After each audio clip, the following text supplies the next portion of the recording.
자, 우리는 지금 계속해서 선교의 목적은 하나님의 영광의 나타남에 대한 이야기를 지금 하고 있어요. 그래서 성경은 하나님의 영광을 위한 책이라고 그랬죠. 창세부터 계시록까지 하나님의 영광을 하나님이 얼마나 드러내기를 원하는 거에 대해서 나타나고 있고요. 그 영광을 드러내도록 하기 위해서 하나님은 선교사를 보낸다. 그래서 그 하나님의 영광이 핵심, 그 선교 핵심이라는 그런 얘기를 계속하고 있어요. 신약에 보면 그리스도 안에 있는 하나님의 영광이 있죠.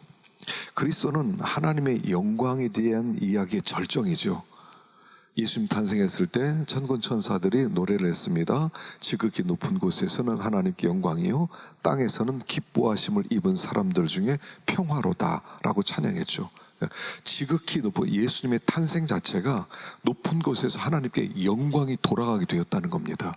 왜냐하면 예수님은 하나님의 하나님 되심이 드러난 가장 중요한 사건이기 때문에 그런 것이죠. 그러니까 예수님의 탄생 자체가 하나님이 어떠한 분인가 알려주는 사건이었습니다. 그래서 예수님 탄생은 두 가지가 있죠. 하나는 예수님은 하나님의 공의를 성취하기 오셨고, 예수님은 하나님의 사랑이 얼마나 큰가를 드러내기 위해서 오셨죠. 그래서 예수님이 오셔서 십자가에 죽으시고 우리를 위해서 죽으셨다가 살아나시고, 그래서 우리의 죄를 사하심으로 말미암아 하나님의 공의의 나타남, 하나님의 사랑의 나타남, 그래서 하나님의 하나님 되심이 가장 잘 드러난 사건이 예수님의 탄생 사건이죠. 그래서 예수님이 그 탄생 사건을 보면서 그 하나님의 영광의 나타남이고요, 그 예수님의 가르쳐준 기도, 주기도문을 보면 그게 엑기스가 그 속에 있죠. 주기도문의 앞에 세 개, 뒤에 세 개, 그 앞에 세 개는 이름이 거룩함의 여김을 받으시고 또 나라가 임하시고 뜻이 하늘에서 이루어진 것까지 땅에서도 이루어지다. 이거 한 가지예요. 뭐냐면 하나님이 높임을 받기를 원합니다, 이런 내용이죠. 여러분, 주기도문은 신자의 비전이에요. 우리는 무엇을 바라는 사람이냐? 기도란 바람이지요. 기도란 소원이죠. 우리는 어떤 소원을 가진 사람이냐? 기도는 한 가지다. 하나님이 영광 받기를 정말로 소원합니다. 그게 내 마음속에 가진 전부입니다. 이게 주기도예요. 그 일을 위해서 일용할 양식 주세요. 그 일을 위해서 용서하게 해주세요. 그 일을 위해서 시험 받지 않게 해주세요. 그런 거죠. 그러니까 이 주기도문 내용이 한 가지입니다. 하나님의 이름이 높임을 받고 그 하나님의 나라가 이루어지고 하나님의 뜻이 성취되어서 하나님으로 가득 찬 하나님 나라가 되게 하옵소서. 이게 모든 믿는 사람이 품어야 될 신자의 비전입니다. 그래서 우리는 하나님의 이름만 높이려는 비전을 가지고 있어요. 그런 사람이 그리스도인이에요. 그 이상도 그 이하도 아니에요. 하나님, 내가 잘 되게 해주세요, 이런 문제 해결해 주세요, 이런 게 아니라 모든 사건을 통해서 하나님 영광을 받아주십시오. 하나님의 영광이 온 땅 가운데 충만해야 됩니다.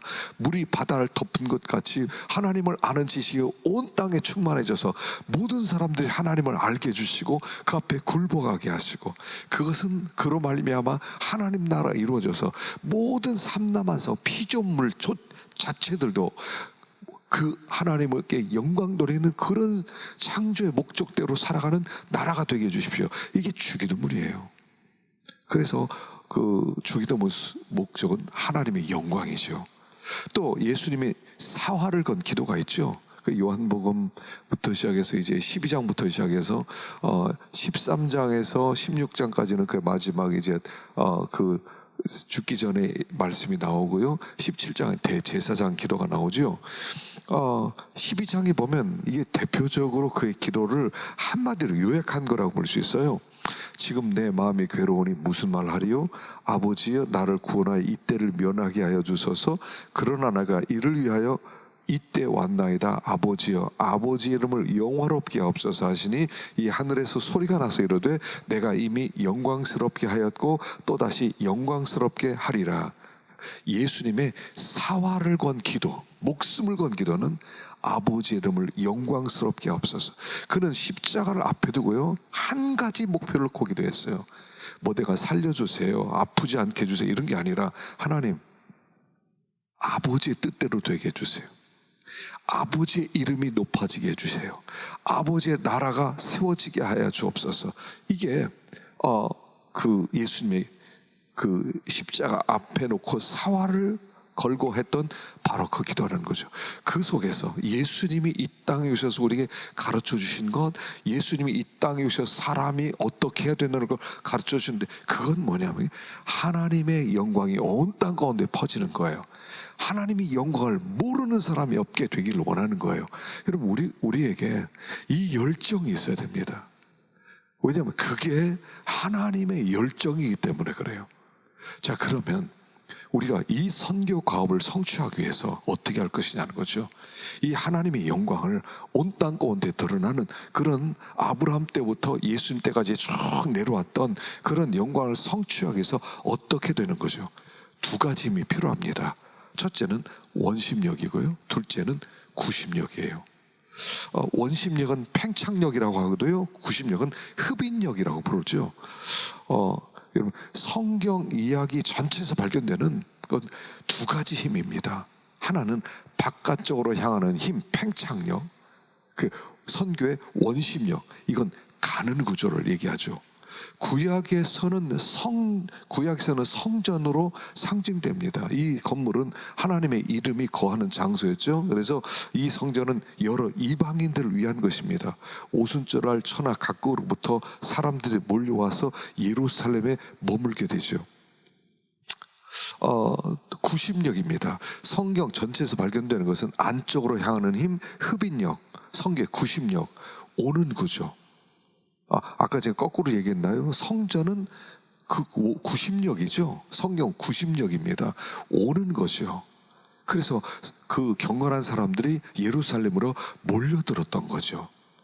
그래서 하나님은 오라 하는 겁니다. 구심력이죠. 앞으로 땡기는 힘이에요. 그래서 땡기게 만드는 것이죠. 그래서 하나님께서는 오라고 그랬어요. 성전이 세워지는 것은 오라 하는 거죠. 와서 여기서 하나님을 만나라, 하나님을 경배하라는 첫 번째 그 구심력이 필요합니다. 두 번째는 그 원심력, 그 원심력은 가는 거죠. 너희는 가서. 그래서 하나님은 가게 합니다. 그래서 우리가 신약과 구약을 보면 구약은 오라 하는 것 같고 신약은 가라 하는 것처럼 여겨지는데, 사실은요, 그 두 개가 함께 있어요. 구약에 하나님이 요셉을 보내지 않습니까? 우리가 요셉 이야기도 했는데, 요셉은 하나님이 가라고 한 거예요. 애굽으로 갔어요. 그래서 애굽 사람과 가나안 사람을 다 건져내는 얘기죠. 가게 하는 얘기죠. 다니엘 가게 만들었습니다. 바벨론으로, 그 하나님을 모르는 그 땅으로 가서 하나님의 어떠함을 드러내는, 에스더 가는 거죠. 그래서 페르시아로 가서 왕비가 되어서 거기서 왕에게 하나님의 어떤 분인가를 드러내는. 그래서 그 요셉은 애굽에 보낸 하나님의 선교사였고요, 다니엘은 바벨론에 보낸 선교사였고, 그리고 있는 곳에서 그 왕에게 하나님을 드러내죠. 아주 대표적으로 다니엘 2장 47절에 보면 왕이 대답하여 다니엘에게 이르되 너희 하나님은 참으로 모든 신들의 신이요 모든 왕의 주제시로다. 내가 능히 이 은밀한 것을 나타내었으니 내 하나님은 또 은밀한 것을 나타내시는 이로다. 느부갓네살이요 몇 번이나 그 다니엘을 통해서 하나님을 알게 되죠. 그래서 그가 꾸었던 꿈을 가르쳐 알아맞히기도 하고요. 또 그가 이렇게 정신병자처럼 있다가 그 다니엘을 통해서 또 이렇게 돌아오게 되기도 하고, 이런 모든 일들이 다 하나님을 알리는 사건. 나중에 다리우 왕에게도 하나님을 알리죠. 하나님을 모르는 이방 사람들에게 하나님을 알렸다는 것이에요. 이것은 뭐냐면 가는 거죠. 구약에도 가는 얘기가 있었다는 겁니다. 그 신약에만 제자들이 가고 선교사 갔다는 게 아니라 구약에도 하나님은 보내셨다는 겁니다. 그리고 가라고 하는 여기에 가장 중요한 그 책이 바로 요나서죠. 요나서는 선교의 성경적 기초를 이해하는데 아주 중요한 책이죠. 이 책은 이방 민족과 관련해서 자기 백성에게 주시는 하나님의 위임령을 다루므로 신약에 나오는 선교 위임령의 예비 역할을 합니다. 하지만 요나는 자신을 택해서 세계적 사역을 이행하라는 여호와 위임령에 거세게 저항하는 종의 모습을 보죠. 그래서 요나서 저자는 독자들에게 이런 요나의 태도를 경계하라고 하면서 각 독자가 하나님의 위임령을 성취하기 위해 일하는 종으로 기꺼이 변화되고자 하는지 질문을 던지고 있는 겁니다. 그 당시 이스라엘 백성은 자신에게 너무 몰두했어요. 그 열방의 눈을 돌리지 않습니다. 하나님의 모든 계시를 받은 이스라엘 백성은 다른 사람들에게 하나님의 심판과 그 구원의 메시지를 말하기 위해 외국 영토에 발 들여놓기를 거부합니다. 자기들만 특별한 사랑을 받았다는 거죠. 이방 사람들은 그런 사랑을 받으면 안 된다는 겁니다. 근데 하나님의 계획은 그게 아니었다는 거죠. 하나님은 모든 민족에게 가라 하는 것이 하나님의 계획이었다는 겁니다. 그래서 요나의 그 교묘한 회피하는 노력이죠. 그건 주님의 명령에 주의를 기울이지 않은 게으르고 신실하지 못한 교회를 상징한다고 볼 수가 있고요. 하나님은 이스라엘 경계선 안에서만 활동하려는 이스라엘의 그 편협한 인종주의와 세상에 나가서 하나님의 메시지를 전하고 그분의 일을 하기를 거부하는 교회주의자와 씨름하셔야 했던 것입니다. 그래서 요나서와 요나서의 그 인종주의에 대한 강력한 권고가 성경에 이미 포함되어 있다는 겁니다. 하나님의 세계적 계획을 이스라엘 백성이 선지자가 망치고 있다는 것을 보여주고 있죠. 그래서 이 요나의 이야기를 보면요, 한 8가지로 나눠볼 수 있어요. 제일 먼저 니느웨로 가라고 명령하죠. 여기에 가라, 니느웨로 가서라는 단어가 나와요. 포리오마에 뭐냐면 마태복음 28장에 사용하신 바로 그 단어입니다. 너희는 가서와 요나에게 가라 하는 명령은 같은 단어를 썼다는 거예요. 니느웨로 가서. 니느웨가 어떤 곳입니까? 거기는 잔인함과 거기는 도적과 거기는 그 전쟁으로 사람을 죽이는 그런 호전적 태도가 아주 만연한 죄악 세상이죠. 하나님은 자신의 종 요나가 니느웨에게 임박한 심판을 경고해서 회개하도록 외치기를 원하십니다. 하나님은 니느웨를 구하기를 원하셨어요. 여러분, 이게 상상이 가십니까? 니느웨는 아수르의 수도입니다. 당시에 세계를 다스렸던 아시리아의 수도가 니느웨입니다. 그리고 이 이스라엘 백성을 그렇게 괴롭혔던, 도적질하고 사람 죽이고 포로로 끌고 갔던 그 악한 그들을 향해서 가라는 거예요. 요나가 거부하죠. 그리고 싫습니다. 제가 왜 거기 갑니까? 그들까지 구원하라는 겁니까? 못 갑니다. 그리고 나서 하나님 면전에서 도망칠 준비를 하죠. 둘째 장면이 있습니다. 하나님은 배 타고 도망가는 그 요나가 탄 그 배에 큰 폭풍을 보냅니다. 거기에 중요한 또 메시지가 있어요. 바람은 여호와의 명령에 순종하는데 불순종한 요나는 배 밑에서 잠을 잡니다. 교회가 하나님의 심판의 폭풍이 전 세계를 휩쓰는 그 순간에도 잠을 잘 수 있다는 거예요. 바깥에 부는 바람과 나와는 아무 관계가 없다고 확신하고 잠을 잡니다. 여러분, 어쩌면 이 코로나19가 우리 교회를 향한 하나님의 메시지가 아닐까 생각을 해봐야 돼요. 우리에게 회개하라고, 돌이키라고, 이 땅의 교회가 문제라고, 우리에게 가라고 명령하는 거 아닌지 생각을 해봐야 돼요. 선원들은 폭풍이 일어났을 때 폭풍의 원인을 막 찾습니다. 요나는 나중에 이제 제비가 뽑힙니다. 그리고 자기가 바다와 육지를 만드신 하나님을 경외하는 자라고 고백하죠. 하나님이 지금 자기를 지금 징계하고 있고 이걸 잠잠케 할 수 있는 유일한 방법은 자기를 바다에 던지는 것이라고 말하죠. 근데 뱃사람들이요, 요나를 살리고 싶어서요, 배 모든 짐을 버리고 이 사람아 그래도 어떻게 자네를 던지나, 그리고 요나를 살리기 위해서 많은 수고를 했었다는 거예요. 근데 그 배가 폭풍랑이 점점 더 계속되니까 할 수 없이 요나를 물속에 던지면서 하나님은 우리를 용서해 달라고 하면서 물속에 던지잖아요. 그리고 폭풍이 잠잠해져요. 하나님을 찬양하죠. 여러분, 어쩌면 우리가 세상 사람보다 더 잔인해요. 세상 사람들은 그래도 사람 목숨 귀하다고 하는데 우리는 영혼 귀한 줄 모를 때가 많다는 거죠. 셋째 장면은 여호와의 지시에 따라 큰 물고기가 입을 열어 요나를 삼키고 그리고 해변에 이제 토해내도록 하는 거죠. 하나님은 자기 선교사가 그분의 계획 안에 적당한 도구가 되도록 그를 계속 다그치고 연단시키고 준비시키는 일을 계속 하신다는 거예요. 하나님이 계획은 바뀌지 않습니다. 하나님이 어떤 사람을 선교사 쓸 때 싫습니다 하더라도 하나님은 그를 계속 다그칩니다. 가도록 만듭니다. 연단시킵니다. 훈련시킵니다. 그리고 하나님께서 그렇게 쓰신다는 것을 보여주죠. 넷째 장면은 물고기 뱃속에 갇힌 요나가 하나님께 구해달라고 간청합니다. 이방인들에게 전혀 자비를 베풀지 않았고 하나님의 약속이 그들에게까지 확장된다는 것을 인정하지 않으려 했던 요나가 하나님께 자비를 구해요. 시편의 여러 구절을 인용하죠. 하나님의 성전에서 예배한 자들이 그 말했던 그 약속들을 갈망하면서 하나님께 부르짖습니다. 하나님이 반응해서 요나를 구원해 주시죠. 그리고 다시 하나님의 종으로 그가 사명을 좀 이해하다. 다섯째 장면은 하나님이 명령하죠. 여기에는 이 요나서의 3장 1, 2절에서는 퀘리그마라는 용어가 나와요. 하나님께서 선포하라고 그래요. 너는 가서 선포해라.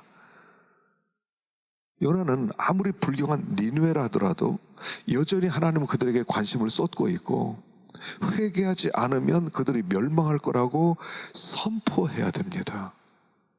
그래서 이 선포는 복음이고 회개하면 살고 회개하지 않으면 죽는다는 거죠. 여러분, 복음에는 두 가지가 있어요. 구원과 심판이 동시적으로 있는 거예요. 그래서 요나가 그곳에 가서 이제 복음을 전하게 되죠. 여섯째 장면은 요나의 설교에 니느웨 사람들의 반응을 보이죠. 교만하고 횡포한 왕이 왕자에서 놀아서 왕복을 벗고 베옷을 입고 제위에 앉아서 모든 사람과 짐승이 그의 본을 따를 것을 명하고 그리고 나중에는 짐승도 먹지 말게 젖 먹이도 금식을 시켜요. 젖 먹이도 금식을 시키고 짐승도 금식을. 여러분, 짐승이 뭘 잘못했다고 금식을 시킵니까? 근데 그들이 그렇게 철저하게 회개했다는 거예요. 자, 이스라엘 백성은 계속 거부하던 일을 회개하지 않았잖아요, 이스라엘이. 근데 이방인들을 회개했다는 거예요. 백성과 왕이 함께 회개하고 우상을 버리고 하나님 앞에 경배하고. 이걸 보고 하나님 돌이켜서 재앙을 내리지 않죠. 하나님 은혜롭고 자비로운 분이라는 겁니다. 하나님은 한 사람도 멸망하기를 원치 않는다는 것을 보여주는 거예요. 7번째 장면에서 이 선교 위임령을 이행하기 위해 극복해야 될 가장 큰 장애물이 무엇인가를 얘기합니다. 그 장애물은 요나 자신이었어요. 고집스럽고 편협한 교회. 우리 교회만 살아야 돼. 우리 교회 부채만 갚으면 돼. 우리 교회가 더 커져야 돼. 우리 교회가 땅을 사야 돼. 우리 교회가 기도원 돼야 돼. 우리 교회가 이것 돼야 돼. 자기밖에 몰라요. 지금 교회가 극단적 이기주의에 빠졌다는 걸 아십니까? 집단적 이기주의예요. 자기밖에 몰라요. 나가라는 하나님의 명령을 우습게 여겨요. 최소한도로 그 면무식만 하려고 그래요. 요나는 그들을 멸망시키지 않고 은혜와 자비를 베푸신 하나님을 보았죠. 화가 치밀었습니다. 하나님은 이스라엘 백성만 사랑하고 이방인들에 대해서는 혹독하고 잔인한 하나님이 되기를 원했던 거예요. 근데 이방인들이 구원 역사에 참여한다고 생각하니까 요나가 견딜 수 없었다는 것입니다. 요나의 죄는 이겁니다. 마음 없이 섬겨한 거예요. 물고기 뱃속에서 살려달라고 하나님의 자비를 간청했던 그가 열방에게 자비를 보인다고 화를 내고 있다는 거죠. 그래서 요나서에 보면 요나서 4장 2절에 이런 말씀이 있어요. 여호와께 기도하여 이르되 여호와여 내가 고국에 있을 때 이러하겠다고 말씀하지 아니하나이까. 그러므로 내가 빨리 다시스로 도망하사오는 주께서는 은혜로우시며 자비로우시며 노하기를 더디하시며 이내가 그 시사 뜻을 돌이켜 재앙을 내리지 아니하는 하나님이신 줄 내가 알았음입니다. 요나가 이렇게 화를 내는 이유는 하나님이 언약 밖에 있는 사람들을 언약 안에 있는 사람들과 똑같이 취급하고 계신다는 사실 때문이었다는 겁니다. 요나의 분노는 이방인은 언약 밖에 둬야 된다는 거예요. 나중에 이게 이제 후에 똑같이 바리새인들, 서기관들, 그런 유대인들이 하는 이야기죠. 하나님은 이방인이나 이스라엘 백성이나 하나님은 다 자기 피조물이에요. 은혜를 베풀길 원해요. 8째 장면에서는 우둔한 선교사의 교훈을 가르치시죠. 박넝쿨을 통해서 그 박넝쿨이 났다가 하루아침에 그 벌레가 먹어서 없어집니다. 그 뜨거운 햇빛 아래서 박넝쿨이 자기를 시원하게 해주다가 그 다음에 죽은 걸 보고 막 요나가 짜증을 내죠. 하나님 이럴 수가 있습니까? 박넝쿨까지 죽이십니까? 그 하나님이 하시는 말씀이 그거 아닙니까? 야, 너는 박넝쿨 그 하루 있다가 없어진 박넝쿨 때문에 너는 그렇게 화를 내느냐? 그런데 거기는 이 니느웨는 좌우를 분별하지 못하는 어린애만 12만 명이다. 내가 저들을 불쌍히 여겨야 되지 않겠느냐 설득시키죠. 그리고 끝납니다. 그 결론을 자크 엘률은 이렇게 말합니다. 요나서에는 결론이 없다는 거예요. 그리고 그 책 마지막 질문에는 대답이 없다는 거예요. 하나님의 충만하신 자비를 깨닫는 사람들, 그리고 단지 신화가 아니라 사실의 근거에 세상 구원을 이루는 사람들만 대답할 수 있을 뿐이라는 거예요. 그 요나에게 던진 질문을 나한테 대답해보라는 거예요. 너는 어떤 대답을 하겠느냐라고 말씀하고 있다는 사실입니다. 신약교회는 요나서의 메시지를 면밀히 생각해야 돼요. 택하심이 주는 유익과 복을 바라면서도 책임을 거부하는 모든 그리스도인들의 조상은 요나입니다. 그래서 우리가 요나 아니냐 하는 도전을 하고 있죠. 그러면 세 번째로 하나님의 영광을 위한 그럼 우리는 열정을 가져야 되죠. 첫째는 뭐냐면 선교에 더 깊은 동기가 있어야 된다는 거예요. 자, 선교의 동기는 뭐냐면 사람의 곤경이 기초가 아니라 하나님의 영광에 대한 열정, 그게 기초가 돼야 된다는 거예요. 사람들은 사람의 발등에 떨어진 불을 꺼주겠다고 더 큰 비전을 못 봐요. 주님은 이른 양 같은 무리를 보고 아픔을 느끼셨죠. 그런데 그들의 필요를 채워주느라고 급급해하지 않으셨다는 겁니다. 그 하나님의 추수를 보는 거예요. 인간의 곤경을 치기인이 여기는 마음. 주님은 막 계속 병만 고쳐주시고 그리고 뭐 배고프니까 먹을 것만 만들어주시는 그런 분은 아니었다는 거예요. 물론 우리에게 이 긍휼은 필요해요. 근데 막 어떤 사람이 병이 들어요. 막 죽어가요. 막 가족들이 막 안타까워해요. 아쉬워해요. 막 힘들어해요. 그 사람에게 병 고쳐주는 게 얼마나 중요합니까? 근데 주님은 모든 병을 다 고쳐주지 않으셨다는 거예요. 그게 근본이 아니었다는 거예요. 더 깊은 하나님의 영광에 대한 비전을 보셨다 하는 것입니다. 그래서 선교에 더 깊은 동기가 있어야 되는데 그 동기는 하나님의 영광, 하나님의 영광을 위한 사랑이어야 된다 하는 것이죠. 두 번째, 과업을 규정하라는 겁니다. 하나님의 영광에 초점을 맞추면 교회를 세우는 게 얼마나 중요한가를 알게 된다는 겁니다. 교회를 세운다는 것은 특정한 문화가 성화된 최선의 모습을 나타나게 될 거예요. 그러니까 이게 뒷부분에 이제 한 번 더 나오겠습니다. 교회를 설립하는 것만큼 효율적인 선교가 없어요. 선교지에 세워진 교회를 통해서 그곳에 복음이 그들의 옷을 입고 그들에게 파고 들어가서 그들을 변화시키는 근본적인 힘이 될 것입니다. 그래서 그 뒷부분에서 지역 그 선교의 핵심 중에 하나가 교회인데 이 교회에 대한 이야기를 좀 더 하도록 하겠습니다. 세 번째, 복음 전도와 사회 활동을 하나로 통합시키라는 거예요. 통합시키라는 겁니다. 복음 전도와 사회 활동 중에 어떤 게 그럼 더 중요하냐? 잘못된 이분법이라는 겁니다. 두 가지 다 중요합니다. 하나님의 기쁨을 위하여 사람을 행복하게 하기 위해 이 두 가지가 하나예요. 하나님의 영광은 사람들이 버려짐에서 구원받아 하나님의 행복에 참여하게 되는 겁니다. 그러므로 뭐가 우선이냐, 뭐가 더 중요하냐, 복음 전도가 중요하냐, 사회 활동 중요하냐, 뭐가 중요하다를 말하는 것은 합당하지 않고 두 가지가 다 필요하다는 것이고요, 균형을 잡아야 된다는 겁니다. 십자가는 하나님과 화목하게 만들고 이웃과 화목하게 만들게 하는 것이 십자가는 겁니다. 십자가는 땅을 향한 하나님의 아픔인 동시에 이웃을 향한 나의 섬김의 고난이라는 거예요. 여러분, 사랑은 아픔이에요. 하나님이 우리를 사랑하셔서 아들을 내어주는 아픔을 감당했고, 우리도 하나님처럼 이웃을 사랑하기 위해 아픔을 감당하는 것, 그게 십자가라는 거죠. 자, 그래서 우리가 통합을 해야 된다는 겁니다. 자, 네 번째, 각 인종의 가치에 대해서 한번 생각해 봅시다. 인종의 가치. 그러니까 하나님은 모든 종족이 사랑과 의와 지혜와 예배를 독특하게 분출하기를 간절히 바라요. 그러니까 하나님은 획일적으로 예전에 서구 선교가 획일화시켰죠. 서구인을 다 만들려고 그랬어요.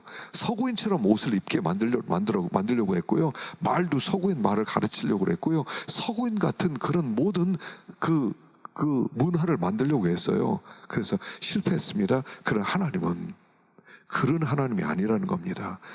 시편 96편 7절에 보면 만국의 족속들아 영광과 권능을 여호와께 돌릴지어다, 여호와께 돌릴지어다. 자, 만국의 족속들에게 너희들이 할 수 있는 최고로 영광 돌려라, 이런 뜻이란 말이에요.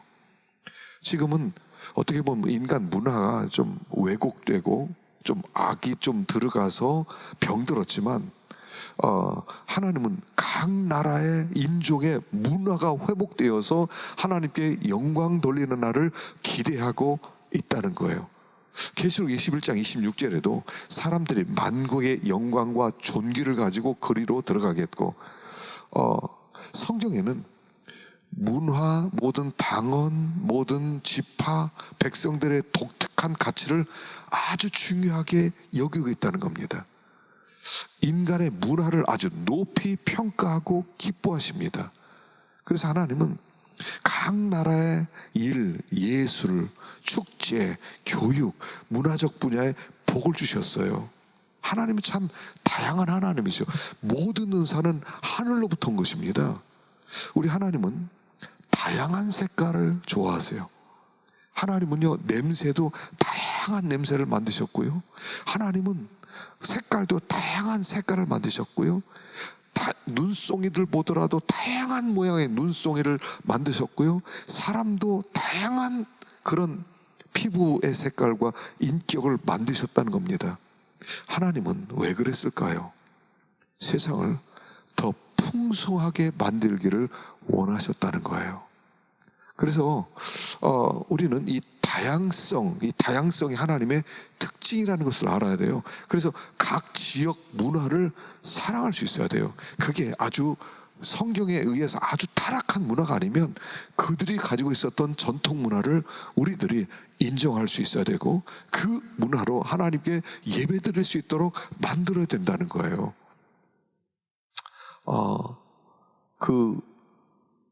각 지역에 어떤 스포츠도 있고 잔치도 있고 장례식도 그것들을 병들지 않았으면 존중해 줄 수 있어야 된다는 겁니다. 선교사는 자기 고유의 문화적 패턴에 사로잡히지 않도록 생각을 찾고 오픈 마인드 해야 된다고 그랬죠. 그래서 하나님께서는 이 지역 문화를 하나님이 선물로 주셨기 때문에 그 모든 것들을 인정하고, 하나님 나라 가면요, 다양한 그런 문화들이 있을 것입니다. 우리 함께 누릴 수 있게 될 것입니다. 그래서 1974년 7월에 로잔 세계 복음화대회의 중요한 의제 중에 하나가 뭐였냐면 복음과 문화의 관계였죠. 그래서 복음 전달 과정은 그 복음이 유리한 문화 또는 그 복음이 선포된 지역의 문화와 분리될 수가 없다는 거예요. 그래서 78년에 지난번에 말씀드린 것처럼 윌로우뱅크 신학 협의가 열리게 되죠. 6개 대륙의 33명의 신학자, 인류학자, 언어학자, 선교사가 모여서 함께 복음과 문화에 대해서 연구를 했습니다. 이때 4가지 목표를 설정했어요. 그 4가지 목표는 뭐였냐면, 첫째는 복음과 문화의 상호 관계성에 대한 연구, 두 번째는 타 문화권의 복음을 전할 때 발생되는 문제를 비판적 시각으로 살펴보는 것, 세 번째는 더욱 적절한 복음 전달을 위한 도구들을 한번 규명해 보았고요, 네 번째는 이 협의에서 얻어진 결과를 교회와 선교 지도자들에게 제공하는 일을 했던 것이에요. 그래서 우리나라는 국악이 있죠. 여러분, 국악 좋은 거예요. 근데 국악, 그거 무당들이 굿할 때만 쓰는 거, 그거 필요 없어, 한때 그랬거든요. 우리 교회도 이렇게 국악하는 분이 있는데 그분이 뭐 일생 동안 5살 때부터 국악을 하셨어요. 근데 목사님이 이해를 못해서 당신 국악 버려라, 그리고 우유 배달해라. 그래서 그 국악을 다 버리고 우유 배달도 한 적이 있었어요. 후에 일본에서 이렇게 초빙을 받아서 가서 일본에서 이분이 그 국악을 했더니 일본 사람들이 얼마나 좋아하는지 이분이 그러더라고요. 일본에 그 최배다리치라고 있죠. 바람의 파이터 나오기도 했던 그런 그 영화 나왔었죠. 최배달 씨가 이분을 너무너무 사랑해서 자기 수양딸로 삼았다고 그러더라고요. 그래서 가는 곳곳마다 이 사람 때문에 덕을 많이 봤다는 그런 얘기를 하고요. 그래서 이분이 한국에 돌아와서 저희 교회에서 제가 국악 찬양팀을 만들었어요. Why not? 왜 안 돼요? 그게 나쁜 겁니까? 우리 문화로 하나님 영광 돌리는 거죠. 그래서 나이 드신 분들은 국악으로 찬양을 돌리면요, 얼마나 절절하게 기뻐하는지 몰라요. 그래서 하나님은 각 나라의 문화를 존중하고 그 인종이 이런 가치를 가지고 있다는 것을 우리가 알면 좋겠습니다. 자, 다음 마지막 시간에 잠깐 쉬었다 가십시다.